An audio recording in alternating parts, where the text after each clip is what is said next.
ధ్యానం చేద్దాం. కొత్తగా దేవుని వాక్యాన్ని ధ్యానించేద్దాం. ఇర్మియా గ్రంథం 48వ అధ్యాయం 38వ వచనాన్ని మనం చదువుకుందాం. Page number 671. 48వ అధ్యాయం, ఇర్మియా గ్రంథం 48వ అధ్యాయము 38వ వచనాన్ని మనం చదువుకుందాం. మోయాబు ఇంటి పైకప్పులన్నిటి మీద దాని వీధులలో అంగలార్పు వినబడుచున్నది. ఒకడు పనికిమాలిన గడ్డము పగలగొట్టునట్లు నేను మోయాబును పగలగొట్టుచున్నాను. ఇదే యెహోవా వాక్కు. అందరి మాట నాతో చెప్పండి. మోయాబు ఇంటి పైకప్పులన్నిటి మీదను దాని వీధులలోను అంగలార్పు వినబడుచున్నది. ఒకడు పనికి మారిన గడ్డమును పగలగొట్టునట్లు నేను మోయాబును పగలగొట్టుచున్నాను. ఇదే యెహోవా వాక్కు.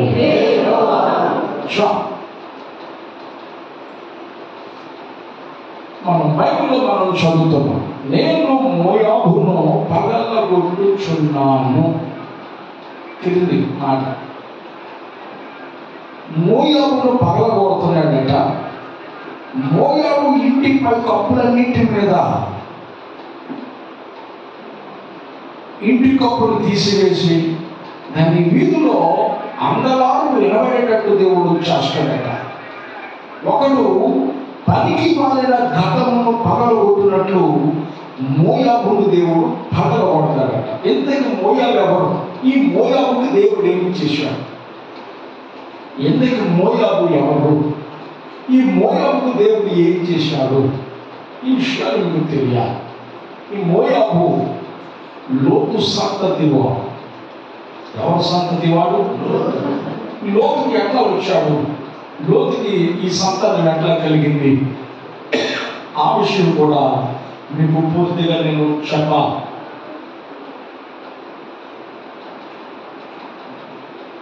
లోతు కాలంలో సుధమ గుమర పట్టణాల మీద అగ్ని గంధకాలు పడి దేవుడు కురిపించి నాశనం చేశాడు.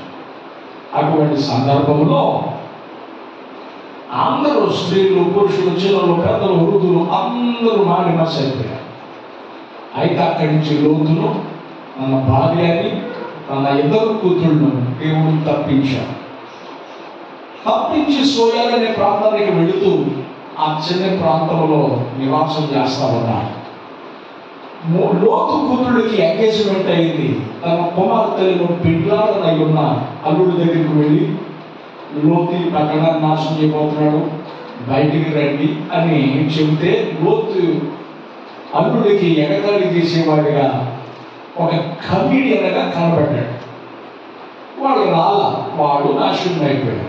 లోతు భార్య, లోతు బిడ్డలు బయటకు వచ్చారు. వెనక తిరిగి చూడదు అన్నాడు దేవుడు. వెనక తిరిగి లోతు భార్య చూసింది ఉప్పు స్థానం అయిపోయింది. అయితే ఇప్పుడు లోతు ఇద్దరు కూతురు ఉన్నారు, ఒక గుహలో నివసిస్తూ ఉన్నారు. ఇక పురుషుడు లోక మర్యాద ప్రకారంగా మనకు సంతానం కావాలి. ఏ పురుషుడు లేరు. మన తండ్రికి ద్రాక్షారసం తాగించి మత్తునని చేసిన తర్వాత మొదట నేను సహిస్తాను, రెండవసారి నేను సహించని అక్క చెల్లెలు మాట్లాడుకుని బాగా మత్తునిగా తనకు తాను ఏమి తెలియని స్థితికి తండ్రికి బాగా పోసి మందు ద్రాక్షారసం తయారు చేసి వచ్చి వారు తప్పు చేశారు. పెద్ద కూతురు చేసింది, చిన్న కూతురు చేసింది తండ్రితో.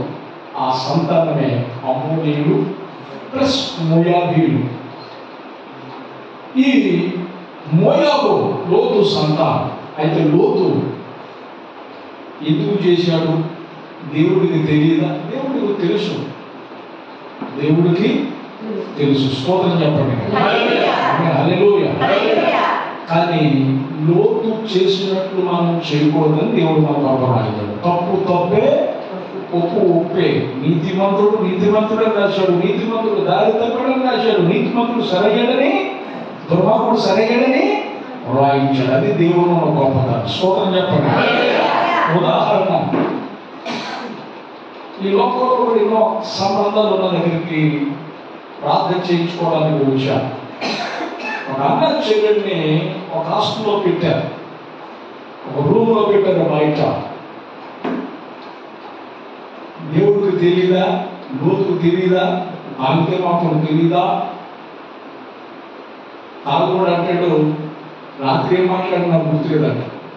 లోతులు బాగా మత్తులుగా చేశారు, అతను గుర్తులేదు.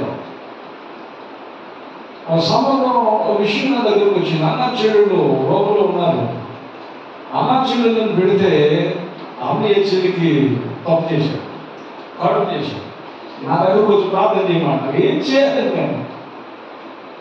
ఇంకో సంబంధం వచ్చింది, ఇంకో విషయం వినడానికి వాపైన విషయం, తల్లితో కొడుకు అక్రమ సంబంధం. ఏమని ప్రార్థన చేయాలి? తల్లికి తెలియదా, కొడుకు తెలియదా, అమ్మకి తెలియదా, చెల్లికి తెలియదా? దేవుడు మనిషిని స్వేచ్ఛగా వదిలాడు, నీతిగా బ్రతకమని వదిలాడు. నీతిగా బ్రతకపోవటం, తప్పు చేయటం అలవాటు పడదు. ఎవరిని అంతకించడం. అందుకే ప్రభు మారును కాకాలంటే అందరూ మారిపోతారు. కానీ దేవుడు అట్లా బలవంతంగా చేసే దేవుడు కాదు. స్వేచ్ఛ, మనిషికి స్వేచ్ఛ ఇచ్చాడు. ఆ స్వేచ్ఛలో మనుషులు రకరకాల దుర్విషయాలకు అలవాటు పడ్డారు. కాబట్టి నీకు ఇచ్చిన స్వేచ్ఛను మనుషులు వాడుకుంటున్నావో చెడుకు వాడుకుంటున్నావో గ్రహించు. ఇక మోయాబును పక్కన కొడతాను, మోయాబు నెత్తిన పగల కొడతాను, మోయాబును శిక్షిస్తాను, మోయాబు ఇంటి పైకప్పు తీసేస్తాను, వీధులు పాలు చేస్తాను, నాశనం చేస్తాను అన్నాడు. ఎందుకంటే మోయాబు లోతు సంతానం మనం తెలుసుకున్నాం. ఈ లోతు సంతానం తర్వాత సరి చేసుకుని నీతిగా బ్రతకడం ద్వారా ఈ లోతు సంతానాన్ని దేవుడు ఆశీర్వదించాడు. స్తోత్రం చెప్పండి. ఆశీర్వదించి ఏం చేశాడో తెలుసా? దేవుడు చక్కటి దేవుడు, ఎంత మంచి దేవుడు చూసారా? ఆ మాట మనం చదువుకున్నా. ద్వితీయోపదేశకాండం 2వ అధ్యాయం, ద్వితీయోపదేశకాండం 2వ అధ్యాయం 9వ వచనం మనం చదువుకుందాం. ద్వితీయోపదేశకాండం 2వ అధ్యాయం 9వ వచనం మనం చదువుకుందాం. 5వ పుస్తకం. మనము తిరిగి మోయాబు అరణ్య మార్గమున ప్రయాణము చేయుచుండగా ఇశ్రాయేలీయులు ఐగుప్తు నుండి కానానుకు ప్రయాణమై వెళ్తా ఉన్నారు. వెళ్తున్న గడిలో మోయాబు ప్రాంతానికి చేరుకున్నారు. ఆ ప్రాంతం పేరు ఆరు. ఏమిటండి? చెప్పాలి. ఆ ప్రాంతం పేరు ఏమిటి? ఆరు. ఏమి విచిత్రం ఉంది అని అడుగుతాం. ఇప్పుడు మనం ఉన్నటువంటి వ్యక్తులు పేరు పెట్టుకుంటాం, కంటియా పెంటమ్మ. ఏమిటంటే అవునా? ఇదేమి పేరంటే మనం ఏం చెప్తాం? ఇది అంటే ఆరు. ఆ ప్రాంతం పేరు ఏమిటి? 1 2 3 4 5 6. ఆ ప్రాంతం పేరే ఆరు. అయితే ఇశ్రాయేలీయులు బయలుదేరారు. ఇశ్రాయేలీయులు ఏం చేశారు? చెప్పాలి గట్టిగా. బయలుదేరి వెళ్తా ఉన్నారు. ఐగుప్తు నుండి కానానికి వెళ్తారంటే దేవుడు ఏంటో చెప్తాడు. చదవడమ్మ ఫస్ట్ నుంచి. మనం తిరిగి మోయాబు అరణ్య మార్గమున ప్రయాణము చేయుచుండగా మోషే చెబుతున్నాడు. మోషేతో దేవుడు మాట్లాడుతున్నాడు. మనం ఇశ్రాయేలుతో చెబుతున్నాము, మనము తిరిగి మోయాబు అరణ్య మార్గము ప్రయాణము చేయుచుండగా యెహోవా నాతో మోషేతో చెప్తున్నాడు, యెహోవా నాతో ఇట్లా నేను మోయాబీయులను బాధింపవద్దు, వారితో యుద్ధము చేయవద్దు, వారితో ఇశ్రాయేలీయులను యుద్ధము చేయొద్దు. లోతు సంతానమైనటువంటి మోయాబీయులకు ఆరు దేశమును స్వాస్థ్యముగా ఇచ్చితిని నేను ఇచ్చాను. స్తోత్రం చెప్పండి. వారి భూమిలో ఏదియు నీకు ఇశ్రాయేలీయులారా నన్ను నడిపించేది నేనే. కానీ లోతు నీతిగా బ్రతికాడు, నీతి కొరకు జీవించాడు కనుక అతని సంతతి నేను దీవించాను. అతని తప్పు నేను మన్నించాను, పశ్చాత్తాపడ్డాడు, సరిచేశాను. ఇప్పుడు అతని సంతతికి నేను ఆరు అనే ప్రాంతం ఇచ్చాను. ఆరు అనే ప్రాంతం కరువు అనేది లేని ప్రాంతం. ఆరు అనే ప్రాంతం సారవంతమైన ప్రాంతం. ఆరు అనే ప్రాంతం ఏ కొదువ, ఏ కొరత లేని ప్రాంతం. స్తోత్రం చెప్పండి. అటువంటి ప్రాంతాన్ని శ్రేష్టమైన స్వాస్యాన్ని, సారవంతమైన ప్రాంతాన్ని మోయాబు సంతానం అంటే లోతు సంతానమైన మోయాబీకి ఇచ్చాడు. ఇశ్రాయేలీయులకు ఇందులో ఒక అడుగైన ఇవ్వలేరు అని అన్నాడు. ఎందుకంటే లోతు సంతానం కాబట్టి, లోతును దేవుడు జ్ఞాపకం చేసుకున్నాడు కాబట్టి, లోతు పశ్చాత్తాపడ్డాడు కాబట్టి, లోతు సరిచేసుకున్నాడు కాబట్టి, లోతును బట్టి లోతు సంతానాన్ని బాధించొద్దు, అందులో ఏమి ఇవ్వాలని ఇశ్రాయేలుతో చెప్పాడు. వాళ్ళు సామరస్యంగా వెళ్ళిపోయారు. వాళ్ళకి యుద్ధం వచ్చినప్పటికీ ఇశ్రాయేలీయులకి యుద్ధం చేయొద్దన్నాడు, కలహపడొద్దన్నాడు, గొడవ పడొద్దన్నాడు, ఏది అందులో ఇవ్వనన్నాడు. స్తోత్రం చెప్పండి. వాళ్ళు అక్కడి నుంచి వెళ్ళిపోయారు. అయితే సారవంతమైన ప్రాంతం, కొద్దువ కొరత లేని ప్రాంతం కదా, ఈవేళకినంత శ్రేష్టమైన ప్రాంతాన్ని, స్వాస్యాన్ని అన్ని విధాలుగా దాన్ని అన్ని విధాలుగా దాని ద్వారా లభిస్తే, దేవుడు ఇస్తే మీరు ఏం చేశారో చెప్పరా? ఆ మాట చదువుకుందాం. మోయాబును అసలు ఎందుకు పగలగొడతానంటున్నాడో, మోయాబుని ఎందుకు శిక్షిస్తానంటున్నాడో చూద్దాం. ఇదే ఇర్మియా గ్రంథం 48వ అధ్యాయం. ఇదే ఇర్మియా గ్రంథం 48వ అధ్యాయం 26వ వచనాన్ని మనం చదువుకుందాం. మోయాబు యెహోవాకు విరోధముగా తాను గొప్ప చేసుకున్నాడు. ఏమిటండి? నాకు డబ్బే దేవుడు, నా భూమి నాకు దేవుడు, నా వాక్యమే నాకు దేవుడు, నా పశువులే నాకు దేవుడు, నా సంపదే నాకు దేవుడు అన్నట్టు మారిపోయాడు. దేవుడికి ఇవ్వాల్సిన సమయాన్ని దేవుడికి ఇవ్వకుండా ఇచ్చిన దేవుణ్ణి పక్కన పెట్టి, ఆశీర్వదించిన దేవుణ్ణి పక్కన పెట్టి, ఇతడు దేవుడి కంటే నేనే గొప్ప, నేను గొప్ప, నా పేరు గొప్ప, నా దేశం గొప్ప, నా ప్రాంతం గొప్ప, నా ముందు ఎవరు నిలవగలడు, నా ముందు ఎవరు చేయగలడు అని చెప్పేసి రకరకాలుగా మాట్లాడుతూ చివరికి దేవుడి కంటే గొప్పడికి చెప్పాడు. నా బుర్ర ఏం బుర్ర, నా టెక్నాలజీ బుర్ర, నేను వాడిన టెక్నాలజీ ఎవరన్నా వాడతారా అన్నట్టుగా వ్యవహరిస్తూ ఉన్నాడు. ఆయన అనంత జ్ఞాని, ఆయన ముందు కుప్పుగా తెలిస్తే అట్లా యెహోవాకు విరోధముగా తాను గొప్ప చేసుకున్నాడు. ఎంత గొప్ప చేసుకోవడానికి అతను ఏం వాడాడో తెలుసా? ఏ విధమైన తత్వాన్ని కనుగొన్నాడో తెలుసా? ఇది ఇర్మియా గ్రంథం 48వ అధ్యాయం 49వ అధ్యాయం 29వ వచనాన్ని మనం చదువుకుందాం. మోయాబీయుల గర్వమును గూర్చి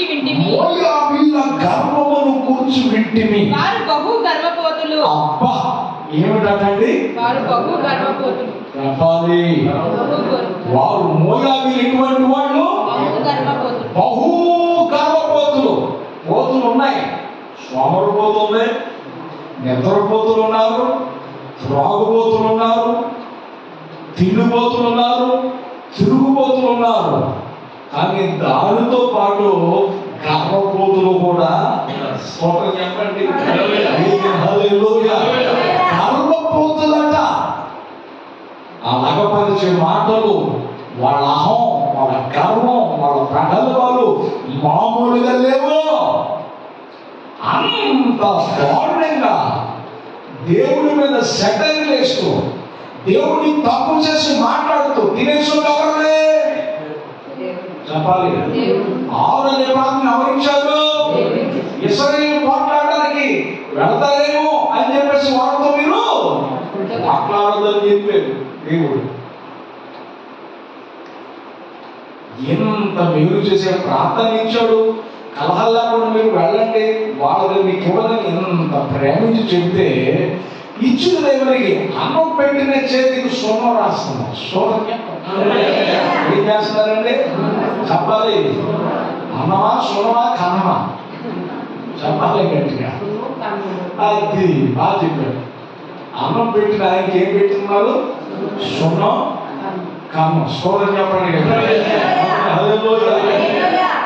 నేను డబ్బులు తీసుకొచ్చి ఏటీఎంలో ఇస్తూ ఉంటాను. అందుకనగా 10,000 ఓడించుకొని ఆ సమయానికి కావాలంటే అయినా మీరు ముందే చెప్పకుండా ఏటీఎంకి తీసుకుంటాను. ఎందుకు ఎవరో వచ్చి నా తాగా పడతాను. సోదరు చెప్పండి. ఏం వచ్చును? శనివారం అంట మా పేమెంట్ సాయంత్రం ఏదో ఒకటి తీసుకొచ్చి చెల్లించేస్తాం. స్తోత్రం చెప్పండి. దేవుని బిడ్డలారా, ఇంత శ్రేష్టమైన స్థితిని, స్వాస్యాన్ని పొందుకున్న ఏళ్ళు ఎట్లా మాట్లాడుతున్నారు? బహు గర్వం. బహు గర్వపోతులు. వారు ఎటువంటి వాళ్ళట చెప్పాలి. ఎంత దారుణం అండి. అన్నం పెట్టిన ఆయన దగ్గర ఎగస్టలే ఎట్లా దయదలిచి నీకు ఉద్యోగం ఇచ్చాడు అధికారి. ఏమి ఇచ్చారండి? నువ్వంటే నాకు అక్కలు కాలు కాలేసుకుని కాలు పొందా ఏంటే అని ఉద్యోగం ఇచ్చాయనటువంటి యజమాని దగ్గర అట్లా మాట్లాడితే ఏం చేస్తాడు? వాక కట్ చేస్తాడు. అవునా కాదా? అదే జరిగింది ఇక్కడ. మోయాబు ఇచ్చిన దేవుడి దగ్గర గర్వంగా నటిస్తున్నాడు, గర్వంగా ప్రవర్తిస్తున్నాడు, డంబంగా ప్రవర్తిస్తూ ఉన్నాడు, ఎంతో దారుణంగా వ్యవహరిస్తూ ఉన్నాడు. ఇట్లా ఇశ్రాయేలీయులు కూడా మదమెక్కిపోయినటువంటి పరిస్థితులు ఉన్నాయి. ఇశ్రాయేలీయులు కూడా దేవుడు ఎంతో శ్రేష్టమైనది ఇస్తే కరువు అనేది లేని ప్రార్థనిస్తే వాళ్ళు కూడా అట్లా చేసేది తెలుసా? వాళ్ళు కూడా గర్వించాడు. వాళ్ళు కూడా అట్లా చేసేది తెలుసా? ఆ మాట కూడా చదువుకున్నాను చూడండి. ద్వితీయోపదేశకాండం 32వ అధ్యాయం. ఇశ్రాయేలీయులు, మోయాబీలే కాదు, ఇశ్రాయేలీయులు కూడా ఏం చేశారు అంటే ద్వితీయోపదేశకాండం 32వ అధ్యాయం మీ అందరితో అండర్లైన్ చేయించాను. నేను సందర్భం వచ్చే వరకు చదివిస్తున్నాను. 32వ అధ్యాయం 10వ వచనం నుంచి 15వ వచనం వరకు మనం చదువుకున్నాం. అరణ్య ప్రదేశములోను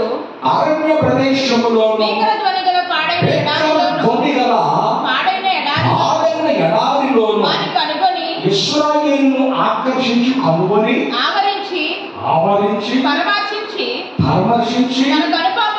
తన కనుపాప వలె అబ్బా వారిని కాపాడాడు. రాత్రి అగ్ని స్తంభంగా ఉండి వెలిగించాడు, పగల మేఘస్తంభం ఉండి నేడించాడు. ఇప్పుడు వేసవి కాలం కంటే దారుణం ఉందంట. స్తోత్రం చెప్పండి. ఆహారం తీసేవాడు కూడా 10 దాకా ఉంటలా చేసి పెడతాం చేయి. చూడ పోసేవాడు కూడా 10 దాకా ఉంటలా.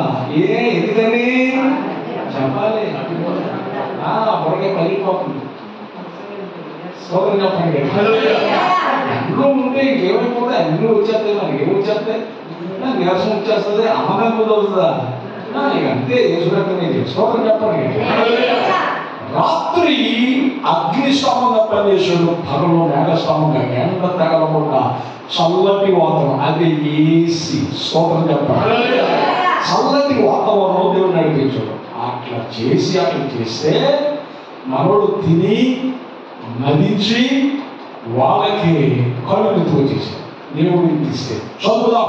పక్షిరాజు తన గూడు రేపి, బాగా ఆలోచించండి. పక్షిరాజు తన గూడు రేపి తన పిల్లల పైన అల్లాడుచు రెక్కలు చాపుకొని వాటిని పట్టుకొని తన రెక్కల మీద వాటిని మోయినట్లు, రెక్కల మీద ఆ పక్షిరాజు పిల్లలను మోయినట్లు యెహోవా వీళ్ళను కనుగొన్నాడు, ఆకర్షించాడు, పరామర్శించాడు. ఇశ్రాయేలీయులను ఏం చేశాడంటే యెహోవాని నడిపించాడు.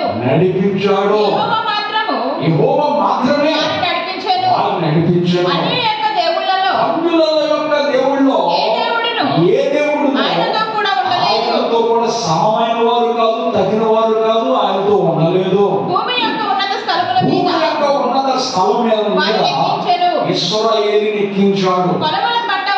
అది ఐగుప్తులో చిన్న చేపలు తింటా, కూరగాయలు తింటా, స్వేచ్ఛ లేని బ్రతుకున్నటువంటి బ్రతుకు వాళ్ళది. ఇప్పుడు దేవుడు నడిపించే టైంలో ఏ పంట తింటున్నారు చెప్పాలి? పొలముల పంట వానికి తినిపించాడు. పంట నుండి తేనెను, రాతి పంట నుండి నూనెను అతనికి జుర్రించెను. ఆవు మజ్జిగను, మేకల పచ్చి పాలను, పిల్లల కురుగును, పొట్టేళ్లను, మేకలను, గోధుమల మెరుకుల సారమును వారికి ఇచ్చాడు. వారు త్రాగిన ద్రాక్షారసం మద్యము, ద్రాక్షారసము ఎంత శ్రేష్టమై తాగి తిని ఇప్పుడు యెషూరు అంటే అక్కడ ఎంత ఉంది నెంబరు పుట్టినోట్ల కింద చూడండి. యెషూరు అంటే ఎవరు? ఇశ్రాయేలు ప్రొవ్విన వాడై అది ఏం చేశాడండి అంటే అన్నం పెట్టిన చేతికి ఏం రాశాడు? చెప్పాలి స్తోత్రం చెప్పండి. ఆమేన్ హల్లెలూయా. దేవుని బిడ్డలారా ఎంత శ్రేష్టమైంది అతనికి ఏమీ లేనప్పుడు ఎంత శ్రేష్టమైంది ఇస్తే వీళ్ళు పలికే మాటలు వీళ్ళు అగపరిచే విధానం వాళ్ళ వాయిస్ ఎట్లా ఉందంటే వాయస్సు నచ్చల్లా వారికి చాయిస్ ఇచ్చాడు. ఆ పరిస్థితి కూడా చేతుల్లో తీసుకున్న వారిని వారు దేవుని వాటి మలుచుకోవాలా. స్తోత్రం చెప్పండి. హల్లెలూయా. ఎంత దారుణమైన పరిస్థితి. యెషూరు క్రొవ్విన వాడై దేవుని మీద ఏం చేశాడు? చెప్పాలి కాలు జాడించాడు. శ్రేష్టమైనది దేవుడు ఇస్తే నీకు ఉద్యోగం లేదురా, ఉద్యోగం చేయని యజమాని పిలిచి ఉద్యోగం ఇస్తే యజమానికి సోమం పెడుతున్నాడు. యజమాని పక్కకు తోసేలా ప్రయత్నం చేస్తాడు. మోయోగం చేసినది యెహోవా కంటే తనను తాను గొప్ప చూసుకుంటున్నాడు. ఎంతో దారుణమైన పరిస్థితి. దేవుని బిడ్డలారా మోయాబు ఈ రకంగా వ్యవహరించాడు. అందుకే ఈ మోయాబును గురించి దేవుడు కంట కనిపెట్టి గర్వం నుండి గది తెచ్చడం కొరకు పశ్చాత్తాపడితే వదులుదాం అనుకున్నాడు. పశ్చాత్తాపం లేకపోగా చాలా విచ్చలవిడిగా వ్యవహరిస్తూ ఉన్నాడు. విచ్చలవిడిగా వ్యవహరిస్తున్నాడు. ఇశ్రాయేలీయులు కూడా అట్లే వ్యవహరించారు. చివరికి వీళ్ళు ఏం చేసుకుంటారు తెలుసు? ఎంత శ్రేష్టమైన దేవుడు ఇస్తే వీళ్ళు ఏం చేసుకుంటారు తెలుసా? అదే దివ్యదేశంలో 32వ అధ్యాయము 5వ వచనం సహాయం చేయండి. వారు ఏం చేశారు? చెప్పాలి గట్టిగా. ఇశ్రాయేలీయులు ఏం చేశారు? దేవుడు చెడగొట్టాడో వాళ్ళు చేరుకున్నారు. చెప్పాలి గట్టిగా. నాకేం తగ్గట్లా. నువ్వు దేవుడి సహవాసం పోగొట్టుకుంటున్నావు. ఎవరి సహవాసం? దేవుడి సహవాసం పోగొట్టుకున్నావు కనుక నీకేం రావాలి. దేవుడి సహవాసం పోగొట్టుకోకూడదు. ఏం చేసుకోకూడదండి? దేవుడితో సహవాసం పోగొట్టుకుంటున్నాం. దేవుడి మనలో కనబడట్లా. దేవుడికి వలసిన ప్రాముఖ్యత వల్ల పోగొట్టుకుంటున్నాం. దేవుని బిడ్డలారా తమ్ముడు తాము చురుపుకుని దేవుడు అన్నాడు నా కడుపుని క్షణముంటానే మీరు అనంట మన పిల్లలతో దేవుడు కూడా అంటాడు వీడు నా పుత్రులు కారు వారు ఇటువంటి వారు కళంకం లేని వారిగా బ్రతకమన్నాడు. మచ్చ డాగు ముడత కళంకం లేని వారిగా బ్రతకమంటే వీడు ఎట్లా బ్రతకమన్నాడు? దానికి విరుద్ధంగా బ్రతుకుతూ దేవునికి అవమానం తీసుకొస్తున్నారు. కళంకులు ఏమొచ్చేసింది వాళ్ళకి? అన్ని కడుపు నిండిపోయేదానికి, అన్ని సముద్రంగా కనబడేదానికి, అన్ని కఠినంగా కనబడేదానికి మనకి ఏమొచ్చింది? మూర్ఖత్వం వచ్చింది. బైబిల్లో రాయబడింది పిల్లలు పోగొట్టుకుని ఎలుగు బట్టిన ఎదుర్కోవచ్చు కానీ మూర్ఖుని శ్రేష్టం ఎదుర్కోలేనట. స్తోత్రం చెప్పండి. ఇంకో చోట సామెతలు రాయబడింది మూర్ఖుని మోటు ఒకటి వేసి రోడ్డు వేసి దంచిన వాడు మూర్ఖత్వం ఏమన్నట పోదట.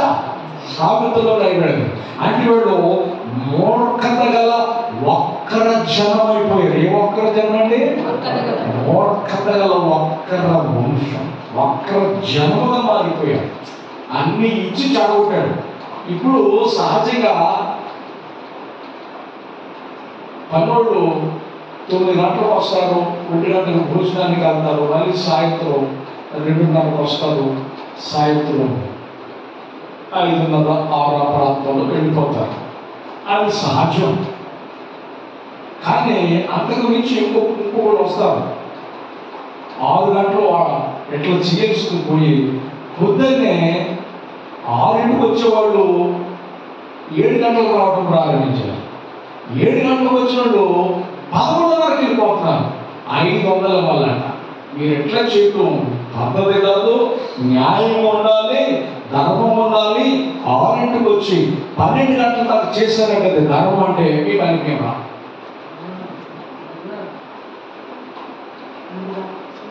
ఏం దేనికి రారంట? పనికి రారంట. మేస్త్రి గారికి అర్థమైంది ఏళ్ళు నెట్ట కాదని చెప్పేసి తీసేద్దాం అనుకుంటాం. మళ్ళా సరే ఉంటారు. స్తోత్రం చెప్పండి. ధర్మం అడిగాం, ఎన్ని గంటలు చేయాలి, ఎన్ని గంటలకు రావాలి, ఎన్ని గంటలకు వెళ్ళాలి, అసలు 1 గంటలకు వెళ్ళాలి, ఎన్ని గంటలు మీరు చేయాలి ధర్మం అడిగితే స్తోత్రం చెప్పండి.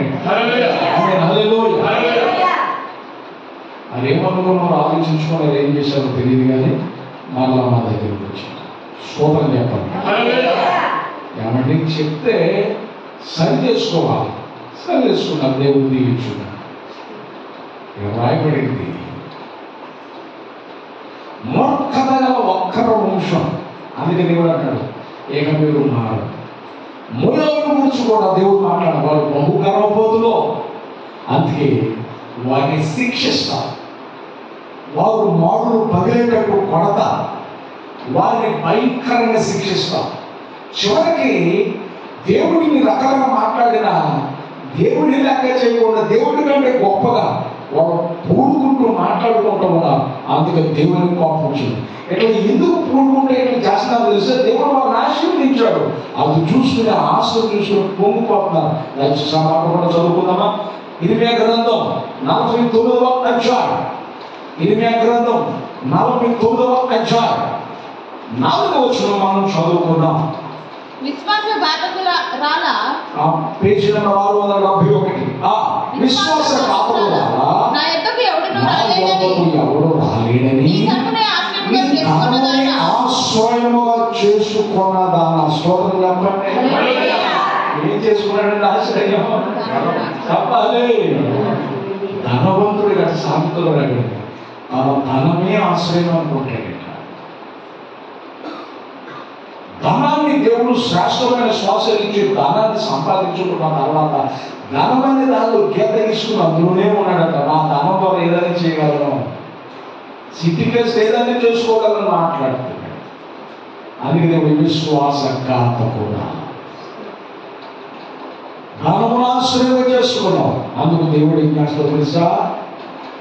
దేవుడు అంటున్నాడు, ఇదే 49వ అధ్యాయం 6వ వచనం మనం చదువుకుందాం.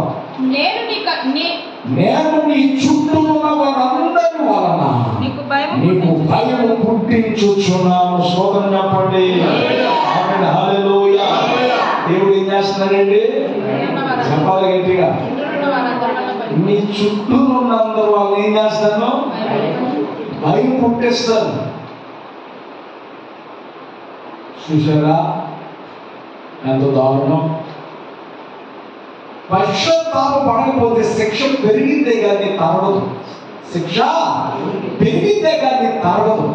కానీ ఇక్కడ శిక్ష పెరిగిపోతుంది కానీ పశ్చాత్తాపం వారికి లేదు. దేవుడు ఇచ్చాడు, దేవుడు చేశాడు, ప్రభా అవిధేయుడు అనే మాట లేదు, వినయం లేదు, విధేయత లేదు. బహుగర్వంగా మాట్లాడుతున్నా, ఉద్యోగాలు బట్టి బహుగర్వంగా మాట్లాడుతున్నా, డ్రెస్సులు బట్టి బహుగర్వంగా మాట్లాడుతున్నా.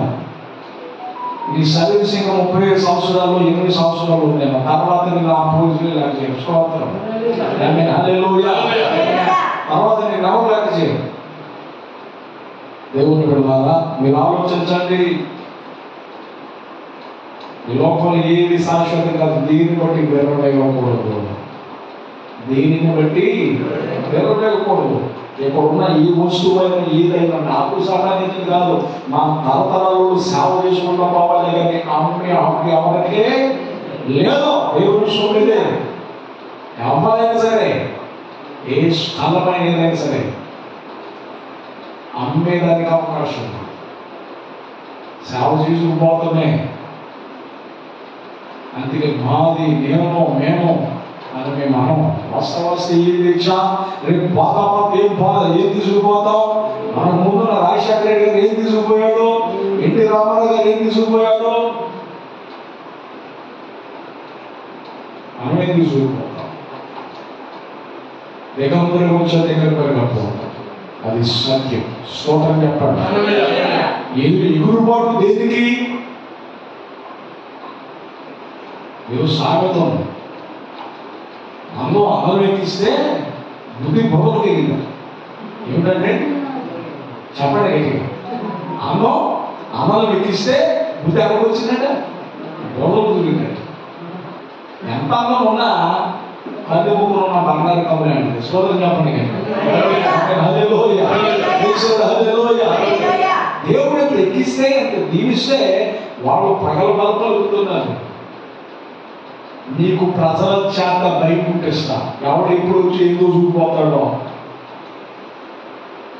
భయం కలగజేస్తా నీ చుట్టూ ఉన్న ప్రజల చేత అని దేవుడు అన్నాడు. ఆరేట ఆరు. చివరికి ఇంకొక రకమైన శిక్ష జారీ చేశాడు. చివరికి ఏమన్నాడు అంటే, ఇదే 49వ అధ్యాయం 15 వచ్చిన మనం చదువుకున్నాం. జనములలో అల్పునిగాను మనుషులలో నీచునిగాను నేను నిన్ను చేయుచున్నాను. చూసారా, శిక్ష పెరిగిపోతుంది. పశ్చాత్తాపడుతున్నాడా? పశ్చాత్తాపట్ల శిక్ష పెరిగిపోతా ఉంది. జనములు ఏం చేస్తారట? జనములు అల్పునిగాను మనుషులలో నీచునిగాను నేను నిన్ను చేయించున్నాను. స్తోత్రం చెప్పండి. ఇప్పుడు ఇంకా అమ్మాయినే ఉన్నాడు ముఖేష్ అమ్మాయి. ఆయన అంత ఎత్తులు ఎదిగాడు. 18 లక్షల కోట్లు మళ్ళా అందరి మీద పెళ్లి చేసి నెత్తి మీద భారం వేసి మళ్ళా పెంచాడు. సరే, స్తోత్రం చెప్పండి గట్టిగా. సింగిల్ బాగా చెప్తారంటే స్తోత్రం. ఎవరి పరిస్థితి బట్టి వాళ్ళు చేస్తారు. స్తోత్రం చెప్పండి గట్టిగా. ఓకే, స్తోత్రం చెప్పండి. సరే, ఇప్పుడు ఆయన ఉదాహరణగా చెప్తున్నానంటే మరి ఆయన పోయి నేను చెప్పాలి. ఉదాహరణగా చెప్తున్నాను. అంత బాగా ఎదిగాడు ఆయన. చుట్టి వేసుకుని పన్నోడు 10 మంది అడుగులు మడుగులు మొత్తేవాడు. ఆయన గది నుంచి టీ షాప్ పెట్టుకున్న వాళ్ళకి చెప్తే బతికి చెప్పాడు అని అంటారు. కానీ ఎవరైనా చాలా చూపించి మరి 10 కోట్లు ఇస్తారా? చెప్పండి గట్టిగా. ఎవరో అట్ట ఇదిగాడు ఎట్లా అయిపోయాడు. ఏమండి, ఆ లేబుల్ ఉన్న తర్వాత ఇంటి అనుకుని ఈ స్థాయికి వస్తే ఎంత చీపో తెలుసా? ఎంత ఘనమైన బలమైన విలువైన బ్రతుకు ఏం చేస్తుంది? దేవుడు ప్లేట్ మార్చాడు. ఏం చేస్తున్నాడంటే ఎంత నీచమైన పరిస్థితి అండి, ఎంత ఘనహీనమైన స్థితి అండి. ఒకసారి మానవ మనసు పెట్టి మన బుద్ధి పెట్టి ఆలోచిస్తే అమ్మ బాబా బతుకు మా బుద్ధి బాబు చూడండి చెప్పండి. ఆ బ్రతుకు మాత్రం మా బుద్ధి బాబుగా అన్నాం. కానీ మనం పశ్చాత్తాపడుతున్నా. చూడక అక్కడ రాయబడింది క్రింద 49వ అధ్యాయం 15వ వచనం 16వ వచనం కూడా. నీవు భీకరుడవు, కొండ సందులలో నివసించువాడా, పర్వత శిఖరములను స్వాధీనపరచుకున్నవాడా, నీ హృదయ గర్వము నిన్ను మోసపుచ్చెను. స్తోత్రం చెప్పండి. నీవు పక్షిరాజు వలె నీ కూటిని ఉన్నత స్థలములలో కట్టుకొని అక్కడ నుండి నిన్ను కింద పడద్రోసెదను. ఇదే యెహోవా వాక్కు. స్తోత్రం చెప్పండి. ఎంత నీచమైన స్థితి అండి, ఎంత బలహీనమైన స్థితి అండి, ఎంత బాధకరమైన పరిస్థితి అండి. ఆయన పశ్చాత్తాపడలేదు. మోయ ఏమవ్వలేదండి? మోయ ఒక లెసన్, ఒక పాఠం. మోయాబు అనే దేనిని బట్టి మనం పొంగిపోతున్నామో, మోయాబుని బట్టి దేవుని చూసుకుని మనం మురిసిపోతున్నామో, మోయాబులాగా ఏ విధమైన ప్రగల్భాలు మనం పలుకుతున్నామో, మనం అలా పలికితే మోయాబుకు వచ్చిన శిక్ష మనకు తప్పదు. కాబట్టి మనము పశ్చాత్తాపడి మన పరిస్థితిని దేవునికి చెప్పుకొని మనం దేవుని దగ్గర లోబడి దేవునితో సన్నిహితమైన సంబంధాన్ని కలిగి ముందుకు సాగుతాం. దేవునితో సంబంధాన్ని తెలుసుకోవద్దు. ఏది హెచ్చించబడినా, ఏది కనుగొన్నా, ఏది సంపాదించినా పొంగు మాత్రం అనుకోదు. స్తోత్రం చెప్పాలి. పొంగామా పొయ్యిపాలైపోతాం. మోయాబు పొయ్యిపాలైపోయాడు. మన పరిస్థితి మనకు వద్దు. మన పరిస్థితిని సరి చేసుకుందాం. మన పరిస్థితిని దేవుని దగ్గర తగ్గించుకుందాం. మన ప్రభుని ఇచ్చేద్దాం. మనకు 5 ఏళ్ళు ఎంటానికి కారణం మన ప్రభు. ప్రతికి బట్ట కట్టడానికి ప్రభు. ఈరోజు మనం తినే ఫుడ్ పాయిజన్ అయిపోయి తెచ్చుకోవాలి. కానీ నేడు దేవుడు మన ఆరోగ్యం ఇచ్చాడు. స్తోత్రం చెప్పండి. ఎంత గొప్ప దేవుడు. ఒక ఆయనకి పేరు చెప్పను, చాలా అష్టం 1000 ఫ్లాట్లు విశాఖపట్నంలో ఉండేవారు. ఏంటంటే 1000 ఫ్లాట్లు రోడ్లు అంటారు. కోట్లు అంటే 1000 ఫ్లాట్లు జనుషునా హైదరాబాద్లో మోట్లు ఘాట్లో ఉన్నాయి. ఆస్ట్రేలియాలో చాలా సంతోషం. ఇంటికి వెళ్తే భోజనం చేసి ఆయన చాలా బాగుంటుంది. ఏంటంటే హాట్ బాక్స్ తీసారు, దాని తీసారు, గ్లాసులు కూర్చున్నారు. ఏంటంటే అది కూడా కొంత ప్రకారం ఇడ్లీ తినకూడదంట, ఆసరా తినకూడదంట, కారం తినకూడదంట, పురుగు తినకూడదంట, పురుగు విగాస్ అంట, వర తినకూడదంట, కూర తినకూడదంట, మాంసం తినకూడదంట, ఏమి తినకూడదంట. మీరు తింటే చూస్తూ ఉంటారు మాస్టర్ గారు, మీరు పెడతా ఉంటారు మాస్టర్ గారు, మీరు గుడ్డిస్తాం మాస్టర్ గారు అన్నాడు. నాకు అంత బాధ అనిపించిందోనండి. ఏడుపు వచ్చింది నిజంగా. అక్కడ ఇంతుండి ఏంటంటే చూడండి ఇట్లా ఇట్లా మీరు అని మీకు బాధ వేసాను. చాలా బాధ అనిపించింది. నా నేను ఏంటంటే అట్లా చూస్తున్నాను. ఇంట్లో చికెన్ వేసుకొని తింటున్నా, చూస్తున్నాను. బాధ అనిపించింది. దేవుని పిల్లలారా, అందుకే చెబుతున్నా, మన 5 ఏళ్ళు మన నోట్లో కలపడానికి కారణం మన దేవుడు. స్తోత్రం చేయాలి. మంచి రుచిగల పదార్థాలు వండుకొని మంచి రుచిగల భోజనం మనం చేస్తున్నాడు. దేవుని కృప, దేవుని కృప. మనకి గూడు ఇచ్చాడంటే, నేడిచ్చాడంటే దేవుని కృప. మన బుద్ధి కాదు, మన ఆలోచన కాదు, మన జ్ఞానం కాదు, దేవుని కృప. అంతేగాని దాన్ని చూసుకున్నాం పొంగిపోకూడదు, నేను పొంగదు, నువ్వు పొంగదు, ఎవరు పోకూడదు. మోయాబు మనకు ఉదాహరణ. మోయాబు శిక్ష విధించిన లోకడని స్థితిలో ఉన్నాడు. ఘనంగా బ్రతికిన వ్యక్తి నీచుడుగా మారిపోయాడు. ఎట్లా మారిపోయాడంటే చెప్పాలి గట్టిగా, ఏమంటే మీ దుడ్డు కలుగుతానండి, మీ వాకిలు ఉడుస్తానండి, కాస్త భోజనం పెట్టండి. అట్లా బతుకున్నాడు. ఎట్లా మారిపోయాడు? మీ దుడ్డు కలుగుతానండి, మీ దుడ్డు ఉడుస్తానండి, మీ వాకులు ఉడుస్తానండి, మీరు ఉడుస్తానండి. నన్ను జీవితం పెట్టుకోరా, జీతాన్ని పెట్టుకుని నాతో పని చేయించుకోరా, బాబా ఒక పూట భోజనం పెట్టుకో అని అడిగే స్థితి వచ్చింది. అంత దిక్కుమాల పరిస్థితి అండి. కాబట్టి దేనిని చూసి మనం ఆశ్రయించవద్దు. సమయాల గ్రంథంలో అన్నాటది, ఒకనాటి గర్వం మనకు పనికి రానే, ఇక గర్వపు మాటలు మాట్లాడొద్దు. స్తోత్రం చెప్పండి. మోయాబులు బహు గర్వపోతులు, దేవుని కంటే మించిపోయి మాట్లాడుతున్నారు. ఒక అమ్మ దగ్గరకు వచ్చింది, సాక్షి చెప్తుంది, నాకు దేవుడు అడ్డం వచ్చిన కోటలు పెట్టి నరికేస్తానంటున్నాను. మీరు విన్నారా సాక్ష్యం? గుర్తుందా? మీకు గుర్తుందా? స్తోత్రం చెప్పండి. మీకు గుర్తులేదేమో, నాకు గుర్తు. స్తోత్రం చెప్పాలి. స్తోత్రం చెప్పండి. స్తోత్రం చెప్పండి.